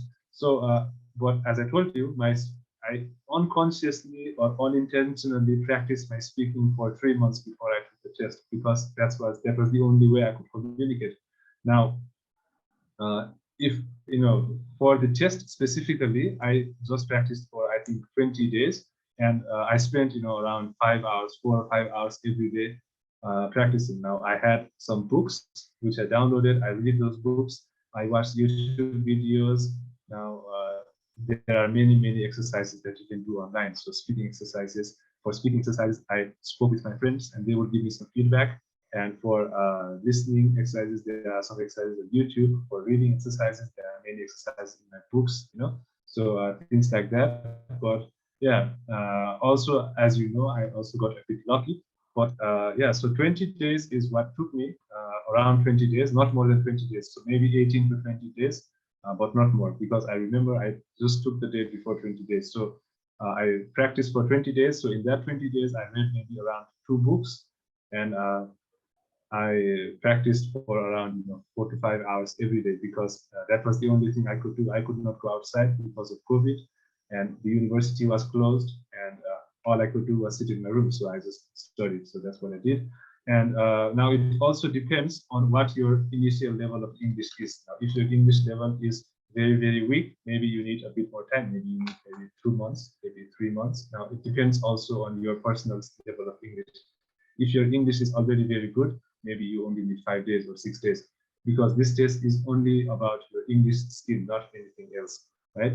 So I would suggest you first, have to try to assess yourself. First, find out how good you are, and for that, you can find many, many materials online. If you want to take a class here, you can also take a class. So in that class, we will teach you everything you need to know about the TOEFL test. So all of the sections, we will give you some. Now, this is also for the IELTS test. So teacher Yanni, he will also probably do the same thing. So he will teach you, he will give you some tips. We will also tell you how you can do good in your exams. So we will share our own experiences. So if you need some help, you can join classes. And if you don't need some help, you are also fine if you read the books on your own. So yeah, but it depends. Now, even though my answer is long, the final answer is it depends on how quick you can learn English personally. So I hope I answered your question. Thank you, Teacher Purak.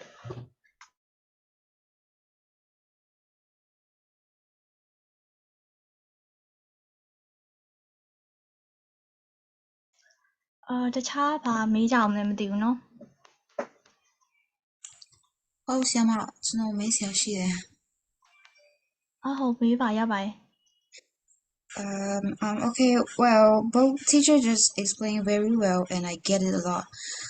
But I still have a question for Teacher Purak. Yeah, teacher, yes, you just explained about TOEFL score that we need to have like 90 or 100 above score to get in big university, right? Yes. So my question is that, like, how about just a small community college? Like, how many score do we need to have to get in just a small community college in US? So what is your major? May I know what field you're applying for? Well, I like to have a computer science like IT. Okay, so as I told you, if you are in a science field or a engineering technical field, you don't need a very high TOEFL score. So if you want to just get in a community college, you probably need to aim for around 70 or 80. But that is kind of a minimum score. But I will not suggest you that you aim for 70 or 80. I would still suggest you aim for 90, because if you aim for 90, you can get 70 or 80. But if you aim for 80, you might get 60, right? So keep your aim a bit higher. So aim for 90 at least. Who knows? It's not that hard, honestly, to get 90. Now, also something you should not get confused is the TOEFL test. It will help you with your admission, but mostly with your scholarship. It is the GRE that matters. Now, if you are applying for a master's degree, if you are applying for a bachelor's degree, I think it's called the SAT or something like that. But if you are applying for a master's degree for your scholarship, you need your GRE.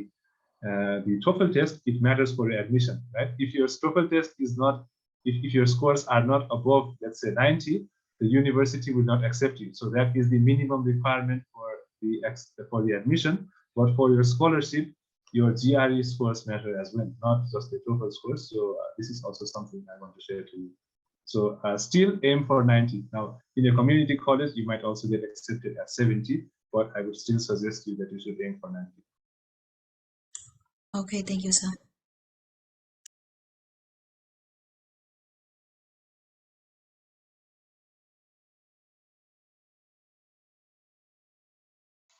Okay. So the another question for Teacher Purak is that what is the minimum level of English proficiency to prepare TOEFL test? Okay, yeah, thank you. I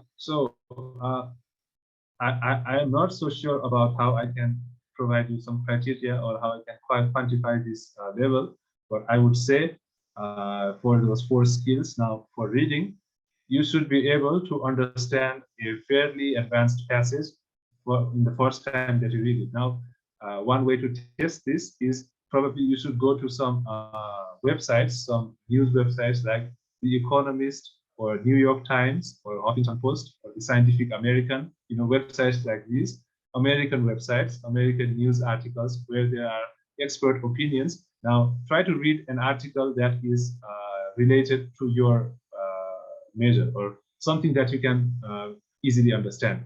Now, if you can read the article and you can understand the article in your first try, then yeah, I think you can score very, very good in your TOEFL test, in the reading section at least. Now, if you need 2 tries or 3 tries, then maybe you should improve a bit, right? So that is a good way to check your reading level. So if you can read a passage, so a fairly advanced passage, or you can just download a TOEFL book or something and read a reading passage. So if you understand that passage in your first try, then you are good enough.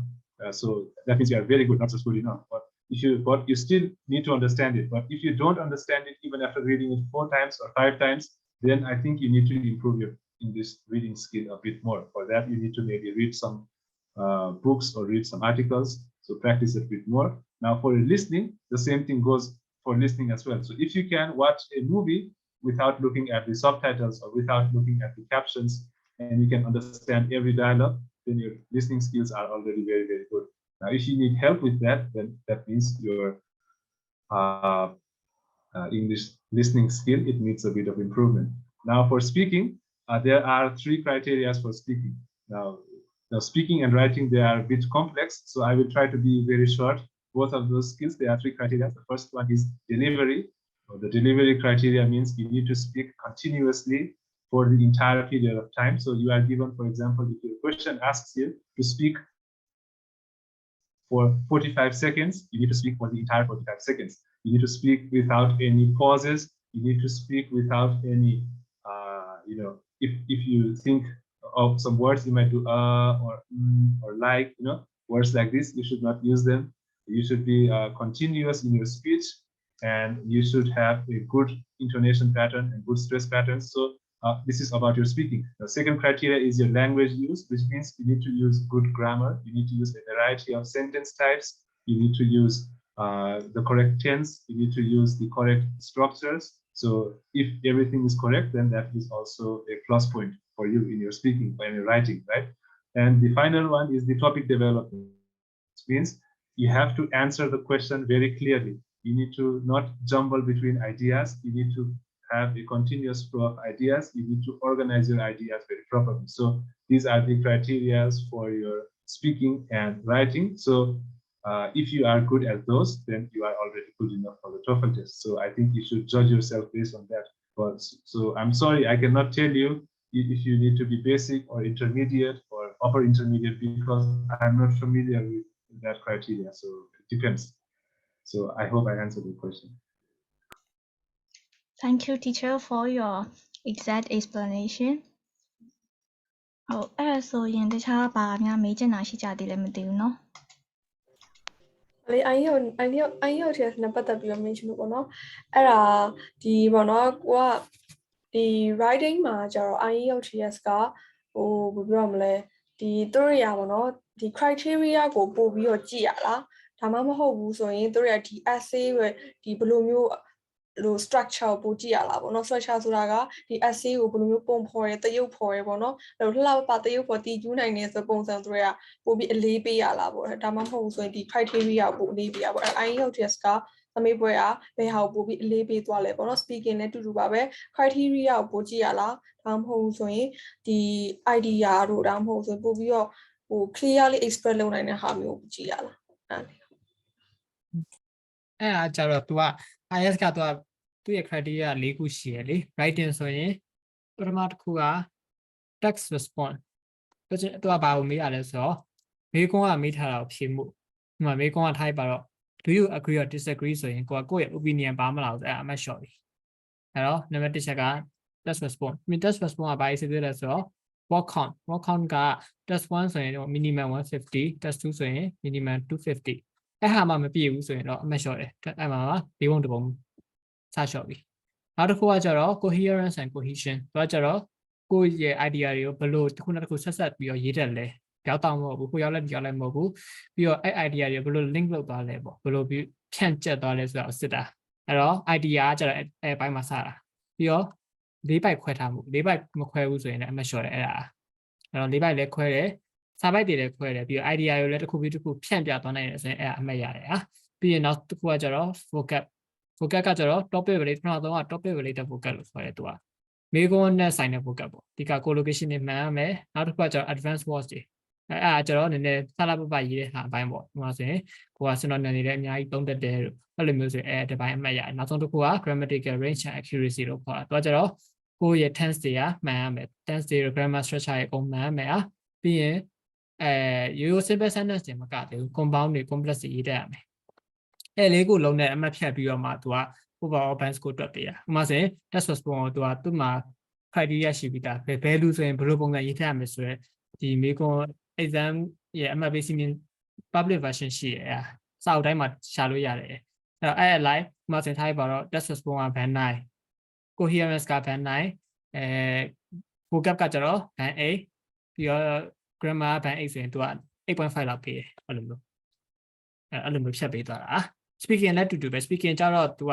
ဘာတိုးလာလဲဆိုတော့ pronunciation နဲ့ fluency တိုးလာအဲ့ speaking မှာဆိုရင်အကုန်လုံးကျွန်တော်ဆိုကျောင်းသားတိုင်းကိုအမြဲတမ်းပြောတယ်နင်တို့ဘာသာနင်တို့ဘာပြောပြောဒီက fluency ရှိဖို့ fluency ရှိရင်အမှတ်ကောင်းတယ်ဘာလို့လဲဆိုတော့ကိုကအထက်မဟုတ်ဘဲနဲ့ fluency ရှိပြောတဲ့အနည်းဆုံး band 6လောက်ကတော့ရနိုင်တယ် band 6ချို့ဆိုရင် topic related vocab တိတ်မပါတဲ့သူတောင်မှ7ရတဲ့သူလည်းတွေ့ဘူးတယ်သူဆိုရင်ကျွန်တော်ကတိုင်းရင်းသားဆိုပေမဲ့ fluent ဖြစ်တယ်ဒီတိုင်းပြောတော့ပြောနေရပဲသူပြောရတယ်တခါတလေနည်းနည်းမှားရင်မှားနိုင်မယ်ဟာပြီးတော့ vocab အခက်ကြီးသူသုံးချင်မှသုံးနိုင်မယ်ဒါပေမဲ့ fluent ရှိရင်တော့တိုင်းကတော့6ကနေ7တိတော့ရနိုင်တယ်အဲ့တော့8ရဖို့ဆိုရင်တော့ထဲက vocab တွေကတော့နည်းနည်းပြောင်းပြောရတော့မှာအဲ့လိုမျိုးအဲ့တော့ तू ကတော့ idea ရင်ကြည့်ရမှာပေါ့အဲ့ဒီ criteria ၄ခုနဲ့ဖြတ်တာအဲ့၄ခုနဲ့ဖြတ်ပြီးတော့မှတစ်ခုချင်းစီကို band တက်ပေးပြီးမှအားလုံးပေါင်းပြီးလေးနဲ့စားအဲ့တော့အဲ့ဒါကျွန်တော်မှတိုးတယ်ထွက်တာပေါ့အဲ့တော့ writing ကတော့ test 1က3ပုံ1ပုံယူရယ် test 2က3ပုံ2ပုံယူရယ်เนาะအဲ့တော့ test 2ကောင်းဖို့လည်းအရေးကြီးရယ် test 2က3ပုံ2ပုံတော့ယူရမလို့အဲ့တော့ဘယ်ဟာနှစ်ခုလုံးကိုစာမေးပွဲမှာပြီးအောင်ရေးဖို့တော့လိုတယ်အဲ့တော့အများတန်း test 1ကိုမိနစ်20မကျော်ဖို့ကတော်တော်ရေးကြီးအဲ့မှာ test 1ကို2ကိုပြီးမှ writing အမှတ်ကောင်းတာဟုတ်ကဲ့ဟိုဘောနော်ဆရာရဲညီက computer based test ဖြေခဲ့ရလားတော့မသိဘူး computer based test ဟုတ် computer based test ဖြေခဲ့ရဆိုရင်ဘောနော်ဒီ computer based test မှာကိုဆရာကြုံတွေ့ခဲ့ရတဲ့ဒီဘောနော်အခက်အခဲတချို့ပေါ့နော်အဲ့လိုမျိုးလေးများရှိလားကျွန်တော် paper based ဖြေရဒါပေမဲ့ computer ဖြေရအကြောင်းသားတွေတော့ရှိခဲ့တယ်သူတို့တွေဘာတွေကြုံလဲဆိုတော့writing မှာဆိုရင်စာပိုက်ခွဲချင်ရင် tab ခုံလို့မရအောင်အဲ့တော့တကြောင်ချန်မှာအဆင်ပြေအဲ့တော့အများနဲ့ခုဆိုရင်အကျင့်လုပ်ပေးနေအကုန်လုံးအများစာပိုက်ခွဲရင်တကြောင်ချန်ဆိုပြီးတော့အဲ့ဟာကြီးရှိပြီ writing ကတော့ work ကောင်းကတော့ပြပြီးသား paper based ဆိုလိုက်ရည်စရာမလိုဒါပေမဲ့မကောင်းတာကချို့ကျောင်းသားတွေက तू က auto correct နဲ့ထက်တာ auto correct နဲ့ essay ထက်တော့ကြတော့အကျင့်ကပါပြီးဆိုင်းဝဲကြတော့ auto correct ကဖျောက်ထားဆိုတော့စလုံးမောင်းနေအသိမှားအဲ့တော့ writing ကရေးနိုင်ရတာနဲ့အမှမကောင်းတာဘာကြောင့်လဲဆိုစက်တော့ကြမှာစလုံးမောင်းနေဖျောက်တော့မှားနေတော့ကြတော့အမှအဲ့ပြဿနာလေးတော့ရှိတယ်ပြီးတော့ computer base ကကြတော့နည်းနည်းလေးအကျွမ်းဝင်မှုဆိုရင်sample test တစ်ခုနှစ်ခုတော့ဖြည့်ကြည့်တင်တယ်။ဘာကြောင့်လဲဆိုတော့တချို့ answers တွေက drag and down လုပ်ရတယ်ရှိတယ်သူကနည်းနည်းချို့နေရာဟိုဆက်ဒီဆွဲလုပ်ရတာသူရဲ့ငကို DC က full test တော့ free ပေးထားတခုရှိတယ် PC မှာဆိုရင် computer base အတွက်ကအဲ့တခြားပို့ပြီးသိကျင်တယ်ဆိုရင်တော့နည်းနည်း online ပေါ်က IELTS online test ဆိုပါအဲ့ဒါဆိုရင်တကယ် computer base အတိုင်းပဲသူကတော့အဲ့လိုမျိုးနည်းနည်း computer နဲ့ဖြေမယ်ဆိုရင်တော့နည်းနည်းရင်းနှီးအောင်လို့လုပ်ထားတယ်ကွန်ပျူတာကိုမကြိုက်တာတခုကအဲ့ listening မှာရှောက်ချစ်လို့မရလို့အဲ့ကျွန်တော်ရှောက်ချစ်တဲ့ချိန်လို့တယ်သူpaper based ဖြေတော့ဆိုရင်တခါလေလွတ်တဲ့အလုံးရှိရယ်ဟိုကနည်းနည်းစိတ်ကလေ exam မှာ exam fee အကြောင်းနည်းနည်းလေးတစ်လုံးလောက်လွတ်သွားရှိရယ်အဲ့တစ်လုံးလွတ်သွားရဲ့ဘေးနားလေးမှာကိုက note ကလေးမှတ်ခက်လိုက်တာအဲ့ note ကိုပြန်ကြည့်ပြီးတော့မှအဖြေပြန်ယူလိုက်တာကုန်ပြီးတော့မှာအဲ့တော့ paper based ကတော့အဲ့လိုမှတ်လို့ရတယ်ကွန်ပျူတာကတော့မရဘူးမှတ်ချိန်လည်းမရှိဘူးရယ်အဲ့ကွန်ပျူတာကတော့အဲ့တခုတော့သဘောမကျဟုတ်ကဲ့ဟိုအဲ့ဆိုရင်ပေါ့နော် computer base မှာဒီ word count ကလေးဘယ်လိုမျိုးတွက်လိုက်တာဘယ်လိုမျိုးတွက်တာလဲတခါတည်း auto ပြတခါတည်းသူ့ရဲ့စာကိုစာအုပ်ရုပ်ရဲ့အောက်ဆုံးက down နားလေးမှာဘယ်လောက် word ဆိုပြီးတော့ word count ပါပြီးသားအဲ့ test 1 test 2ဟိုပြောရမလဲတခါတည်း system နဲ့တခါတည်းလုပ်ထားဟုတ်တယ် system တခါတည်းသူကနမူနာအနေနဲ့ဆိုယူဘယ်နားလေးမှာလဲချပြမယ်နော်နားလေးကအများအကြောင်းသားတိုင်းကိုဖွင့်ပြရတာဘာဖြစ်သွား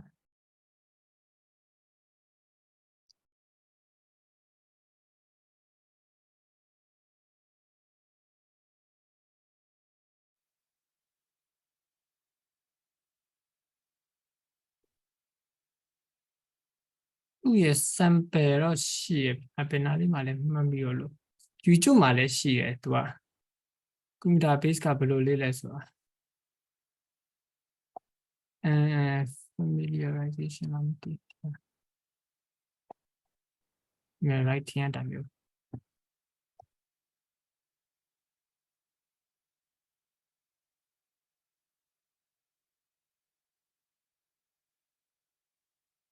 There are two parts to the writing test. Part 1. ဒီမဲ့သူကဒီနားလေးမှာဆိုရင် work count ဆိုတာလေးတွေ့လားကျွန်တော်ညီတက်ကုန်ပြီဒီမဲ့ work count 0ဆိုတာလေအဲ့နားလေးမှာ work count ပြတာ And Part 2. You can answer the parts in either order. You write your answer in the space on the right of the screen.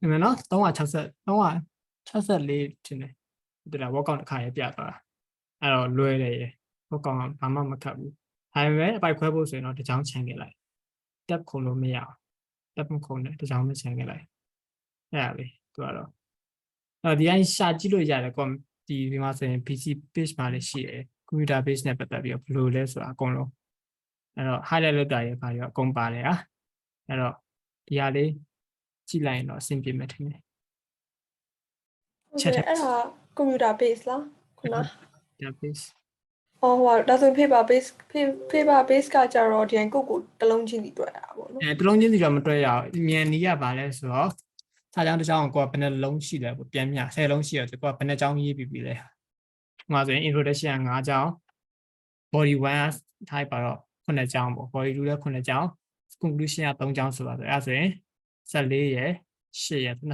250ခံမှန်းကြည့်ပေါ့အဲ့လိုမျိုးခံမှန်းကြည့်ပဲတွေ့လို့ရတာတိကျကြီးမကြီးကြမလို့เนาะဒါဆိုသူပေးထားတဲ့စာရွက်လေသူမှာရှေ့ရောနောက်ရောလေအဲ့အပြည့်ဆိုရင်နေ350လောက်တော့ရှိတယ်350 380တိရှိတယ်စလုံးကြီးသေးရတူဆိုရင်ကျွန်တော်ကတော့ပို့စာရွက်တောင်းသေးတယ်400လောက်ရှိတယ်ကျွန်တော်ကတော့ပို့စာရွက်ကတော့တောင်းနေကောင်းနေကုန်ဟုတ်ကဲ့ဒီပေါ့နော်ဆရာပေါ့နော်ဒီ writing test ကိုပေါ့နော်ရေးအလိုလေ့ကျင့်တော့ပေါ့နော် test 2 ရပြင် test 1ရေးလိုက်အဲ့လိုမျိုးပြောရပေါ့နော်အဲ့တော့ဒီဘလို့ပေါ့နော်ကိုကဘလို့မျိုး motivation နဲ့ပေါ့နော်အဲ့လိုမျိုး writing တွေကိုပေါ့နော်ဘလို့စိတ်မျိုးနဲ့ရေးလဲပေါ့နော်အဲ့ဒါလေးလည်းချက်လုံးမျှဝေပေးစီချင်ပါတယ်နောက်ကြဒီကိုစိတ်ပါတဲ့အချိန်ရေးရတယ်ဒီကတော့ကိုမရေးဘူးတဲ့ essay ရှိလားဆိုပြီးရှာလိုက်တာဥပမာဆိုရင်အဲ့ပါတော့ website တစ်ခုကနေခေါင်းစဉ် consistent လေးတွေ့ရပေါ့အဲ့တော့ consistent လေးတွေ့အောင်မှာကို vocab ကလည်းကြက်ထားတယ်လောလောလတ်မှာတကယ်ကြက်ထားတာဆရာမကိုကြွားရှင်တဲ့စိတ်နဲ့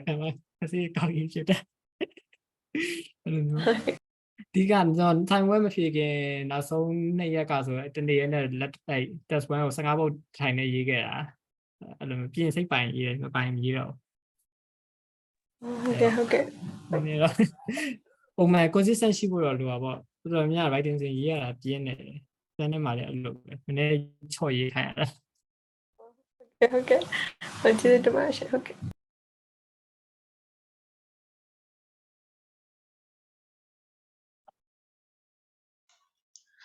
Okay, so the next question for both teachers is how to overcome fear in speaking as an introvert. Okay, so shall I answer first? Is it okay? Okay, so I think there are two ways to do this. As an introvert, how can you get confidence in speaking? So I don't know. I am not an introvert, so I cannot exactly tell the answer for an introvert, but I can give you tools, things that you can work on. So usually we are nervous because of two reasons. The first reason is that we do not know what we need to speak. And the second reason is that we do not have any experience in speaking. Okay, so you need to tackle both of these things one by one. Now, the first problem, what you can do is, if you don't know what to speak, you need to understand the question, you need to study the book, and you need to find out how to answer the question. Now, for example, if somebody asks me country, so that's not the right answer, right? Even though I might be speaking, but I'm not telling the right answer. So firstly, you need to find out what the right answer is. Now, to find this out, you need to understand the question, and to understand the question, you need to either read the book or take the classes or things like that, right? So first, be confident about the content of your answer. Now, secondly is getting experience. Now, we also get nervous because we have never spoken before, right? So to overcome your fear of speaking, the only way to do that is to practice. And also, not just practice, we speak a lot, sometimes we speak very fast, but the exam only provides us a certain amount of minutes or maybe seconds. So you need to check your clock, you need to speak, and a good way of improving is to record yourself when you speak, right? So, for example, if you speak and you record yourself on the phone, then you listen to yourself when you play back the recording, and then you find out where your mistakes are, you find out if your grammar is good or not, you find out if your speech is loud enough, or if it is very fast, or if it is very slow, or if you are making many pauses. So those are the problems that you find out if you record yourself, right? So, and always try to improve upon those mistakes. So in the second recording, try to not repeat the mistakes that you made in the first recording, right? And check yourself again and again. And when you speak, it's always best to have a person to speak with. It's not very effective to speak on your own. So when you, I don't know if you are at university or if you go to work or if you live with your family, but I hope that you have at least a few friends. So try to make it a habit to talk to them in English. Now, this is also something that my friend did. You know, when I was working here, I had a friend who was preparing the TOEFL. He was my coworker. We used to work in the same room, and it was like a rule for him that I should only talk to him in English. So we did this thing that we talk to only English with each other for, let's say, 1 month. So this is something you can do. You can make friends here. I don't know if you have friends who are studying, you know, for TOEFL or IELTS. So you can study together. You can talk with each other. But yeah, so you need to practice every day. That's the main thing you need to do, because we don't have practice in speaking. We never speak English at home. We never speak English at work. So this is something you need to change. So the more you practice, the better you will get. Now, as an introvert, this might be a bit difficult, but try to find somebody who you are comfortable talking to.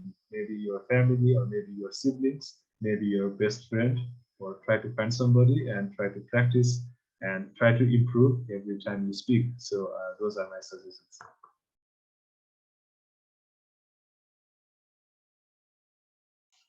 ဟုတ်နောက်ပြီးတော့ဆရာရင်းညီရောပေါ့နော်ဟို speaking မှာသူပြောဖို့ကြောက်နေတာကိုဘယ်လိုလေ့ကျင့်ရမလဲတဲ့ဟုတ် speaking ကတော့ဆက်ဆာချင်းပြောတဲ့သူဆိုရင်တော့ကြောက်ကြတာမရှိမှမဟုတ်လေအဖေကြောက်တာအဲ့တော့အဲ့တော့ဆို in person တန်းနေတက်ခဲ့ရတာဆိုတော့ speaking ချိန်ဆိုလေတယောက်ဆရာမ2ယောက်တစ်ခွဲခွဲပလိုက်ရောခွဲပလိုက်ရင်ကိုကလည်းစကားပြင်လူနဲ့စကားမပြောရဲဘူးကြောက်တယ်ဘယ်သူနဲ့နေခုမှစသိရတယ်ဒါပေမဲ့လည်းပြောရတာပဲဒါပေမဲ့ခု online class တွေပေါ်လာတော့ကျတော့ဘာကောင်းလဲဆိုတော့ကို video off ပြီးတော့ပြောလို့ရတယ်လေအဲ့တော့ကိုဘာပြောနေလဲဆိုတာနားနေပဲကြားမှာကိုသူကမှ judge လုပ်မှာမဟုတ်ဘူးအဲ့တော့အဲ့တခုကတော့တခုကောင်းတယ်ပြီးတော့နောက်တစ်ခုကကျတော့ကြောက်တင်တော့ small class size တွေရွေးရတော့ပိုကောင်းတယ်ဘာကြောင့်လဲဆိုတော့တန်းတော်များ30 40လောက်ဆိုရင်ဘယ်ဆရာမှမဆိုအကုန်လုံးက speaking ချိန်ဆိုရင် breakout room နဲ့ထည့်ပြောခိုင်းလိုက်တာပဲအဲ့တော့ breakout room နဲ့ထည့်တော့ကိုနဲ့မသိရသူကပြန်ကြမှာကိုနဲ့သိရသူနဲ့ပြန်ထက်တယ်ဆိုတာရှားတယ်အဲ့တော့ကဲပြီးကိုကဒါ10ယောက်12ယောက်လောက်တန်းလေးရွေးမယ်ဆိုရင်တော့2ယောက်တစ်ခွက်ပြန်လို့ရင်ဒါမှဒီလူပြန်လှည့်နေတာနောက်ပိုင်းကျတော့ရင်းနှီးပြီးတော့ပြောမှကြောက်တာမရှိတော့ဘူးပေါ့အဲ့တော့ပထမဆုံးစဉ်းစားမှာ class size ပြီးတော့နောက်တစ်ခုကကျတော့ကိုကဘာလုပ်ရမလဲဆိုတော့ဒီကကို confidence ရှိဖို့ကိုပြောတာကိုဘက်က judge လုပ်မှာလို့ကိုပြောတာဟုတ်မှာဟုတ်ပါမလားလို့အဲ့လိုမျိုးတွေမလုပ်နဲ့ဒီက fluency ပဲ IELTS ကတော့ဘယ်သူမှဆက်တာချင်းကတော့ speaking ကိုအရင်ကြီးကျွမ်းတော်မှာမဟုတ်ဘူးရဲ့ဒီတိုင်းကွန်ပျူတာရေးကြည့်ပဲအဲ့တော့တစ်ခါတလေကြာရင်လည်းဒီ international school တက်ခဲ့တဲ့သူတွေကကြွယ်ပြရတယ်ခံတော့ခံရမှာပဲအကြောင်းပြင်နေတိုင်နေလေအဲ့တော့သူတို့တွေကကိုယ့်ထက် speaking တွေ fluent ဖြစ်နေဆိုတာသူတို့ကအများနေတိုင်း daily exposure ရှိလို့ကိုကဘာမှဖြစ်ဘူးကိုကသူပြောရများရင် fluent ဖြစ်တာလိမ့်မယ်အဲ့တော့ pronunciation တွေပိုင်းလည်းအရင်ကယူမဆိုင်နဲ့အဲ့တော့ကျွန်တော် pronunciation ကြည့်လိုက်လေ British လည်းမပေါ့ American လည်းမပေါ့နိုင်ထုံးစံဗမာအတန်ပဲဒါပေမဲ့ IELTS မှာ pronunciation အဲ့လောက်ကြီးရေးမကြည့်ဘူးဒီမြန်မာ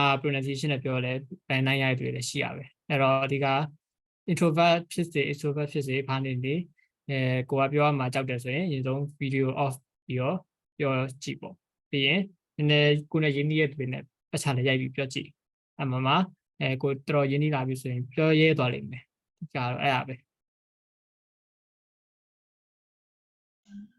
Okay ပါဆရာကျေးဇူးပါအဲ့ဒါဆိုရင်တခြားဘာများမေးချင်တာရှိကြသေးလဲမသိဘူးเนาะ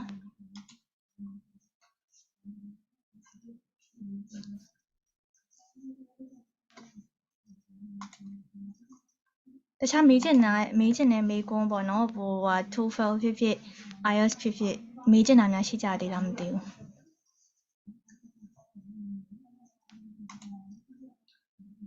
ဟုတ်ကဲ့ပေါ့နော်ဒီ panel discussion လေးကိုတက်ပြီးတော့ကိုက TOEFL တက်ချင်တာဖြစ်ဖြစ် IELTS တက်ချင်တာဖြစ်ဖြစ်ပေါ့နော်တက်ချင်လို့ရှိရင်ညီမတို့ FYI မှာIELTS foundation class ကို IELTS preparation class ကိုရှိပါတယ်နောက်ပြီးတော့ IELTS ကိုဆိုရင်101 class တွေလည်းယူလို့ရပါသေးရဲ့เนาะပြီးတော့အခုလက်ရှိဆိုလို့ရှိရင် TOEFL preparation class ကလည်း batch 3ခေါ်နေပါပြီအကယ်၍ဒီ panel discussion တက်ပြီးသွားလို့ပေါ့နော်ကိုကဒီ TOEFL class ကိုတက်ချင်တယ်ဆိုလို့ရှိရင် teacher Purak ကိုယ်တိုင်သင်ပေးမဲ့ TOEFL preparation class ပေါ့နော် batch 3ကိုလာပြီးတော့ register လုပ်လို့ရပါပြီဟုတ်အဲ့ဒါဆိုလို့ရှိရင်ဟိုမေးစရာမရှိတော့ဘူးဆိုလို့ရှိရင်meeting ကို end လိုက်တော့မယ်เนาะthank you teacher Purak and teacher Yangi for answering our questions and also for attending our webinar Thank you so much for having us. တက်ပေးရတဲ့လူတွေအကုန်လုံးလည်းကျေးဇူးတင်ပါတယ်เนาะအားလုံးပဲ good night ပါ have a nice day